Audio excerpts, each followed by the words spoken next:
Good morning. It's Tuesday, October 17th, and you're in the backyard with Colorado tulips, Zone 5B.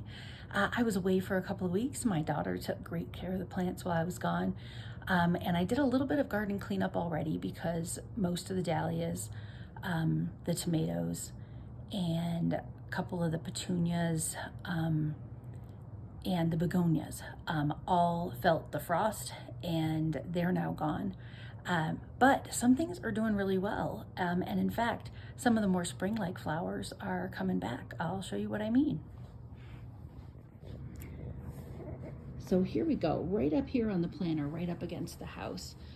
This petunia, this supertunia, has stayed alive and kicking. It is the lovey-dovey. My husband picked that one out. And of course, we've got the Rockin Playing the Blues salvia. It is doing really, really well. The bees continue to adore it. They're really going strong on the salvia.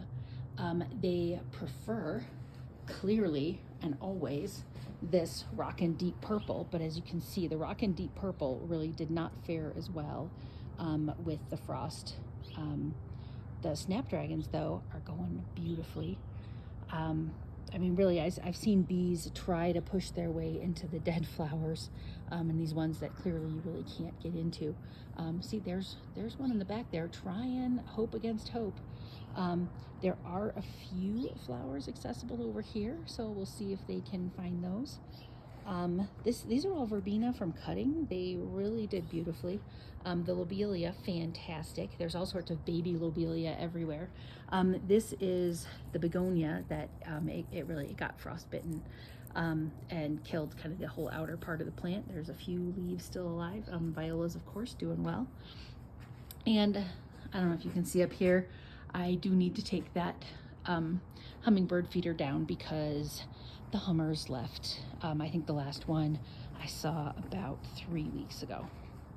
So coming downstairs, I cleaned up the sunflowers. They were looking pretty mangy. They do get fungus on the leaves here, especially as they age. So those are all gone. And I just kind of shoved some over here to help the birds out. Let's see. Oh, can you believe this? This is, I think this one is actually allium foliage. These are amaryllis that I need to get out of the ground soon. The snapdragons are doing well.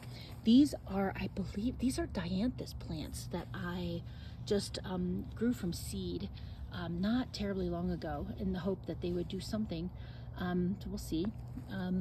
I've mostly cut any bud that was appearing on these sunflowers. I have cut and brought inside for the most part. There's still a couple of ones left. Snapdragons, as I said, doing well. Even the larkspur, you can see at the top, they have all the seed pods, which I have sprinkled liberally around. But they are, in fact, pushing a couple of blooms. So this is what happens to all the sunflower leaves over time. Yeah, we'll see what happens. I'm just getting as many sunflowers out of them as I can.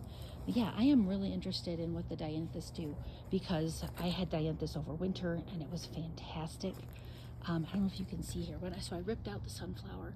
There's still one daffodil, and I kind of manged it around there. But here inside of in the dirt, you can see it was still daffodil foliage, alive and well at this time of the year because it has been so cold, so damp out here.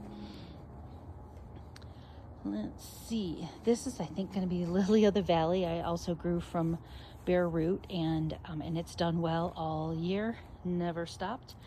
So you can see what's been going on with the dahlias. When I was gone, they all bloomed hugely and prolifically, and I missed it completely. This is the beautiful pink dahlia that I'm hoping I can dig out the tubers here. Let's see, not sure what plant this ever was. It never did anything. But yeah, you can see I've got these. I think they're just some bulbs that I had put in and didn't see hide nor hair of them until really recently. This is bee balm that we have not seen do anything as far as blooming goes, but it does look fairly healthy. Let's see, you can just see some snapdragons. Really, next year it's going to be prolific planting. Just prolific planting instead of just dotting things here and there. I love the gladiolus. Still have a couple of glads coming. The roses have done another flush. They're just awesome. These are some roses that a friend gave me.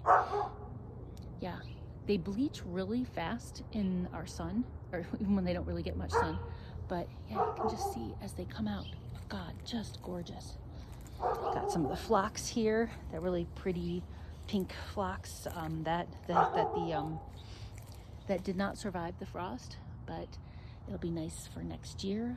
Still have some perennial salvia down there that does not get a lot of sun, but the burning bush is actually burning this year, right? How neat is that? This is this one's, I'm gonna try to move this one before the end of the year. This is a hydrangea that I put in a long time ago, like years ago, that barely gets, I don't know, enough sun or whatever it needs. So it just stays alive until the next year. Look, I've even got more buds on this knockout rose.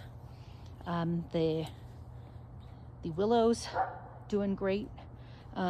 Same willow tree, or same willow shrub, but this one has been back here for an extra year longer than this one. I had put this one in the front originally, and the one over here I cut back multiple times per year, and it comes back like a little hydra. It's awesome.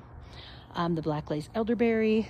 Let's see, I popped this heuchera into the ground about maybe a month ago, just to see what would happen. And that's a goat's beard back there, just because I've never used goat's beard before. I got a beautiful gladiolus off of this just 2 days ago.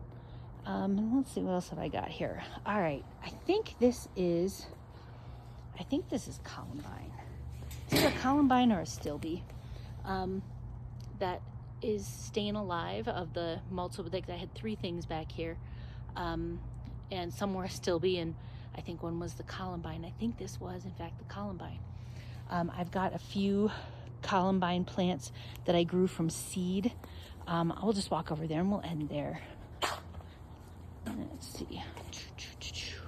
Oh, by the way, as we end, so this is the sugar, or like the little snap pea plant over here. I never did see a single bloom on it, but it's finally doing nicely in pushing some leaves.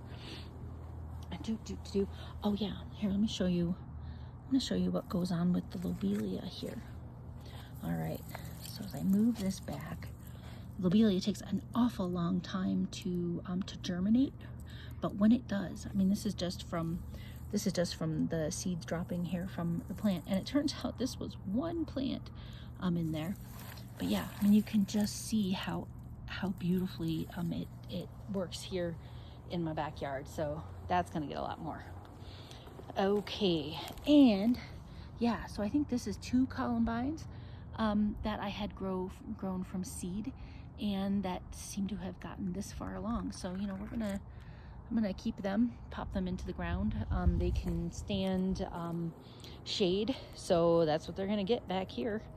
Yeah, and it's gonna be time. I'm gonna figure out how to get these amaryllis inside and make them dormant, and maybe even they'll bloom for me this winter. We'll see what happens.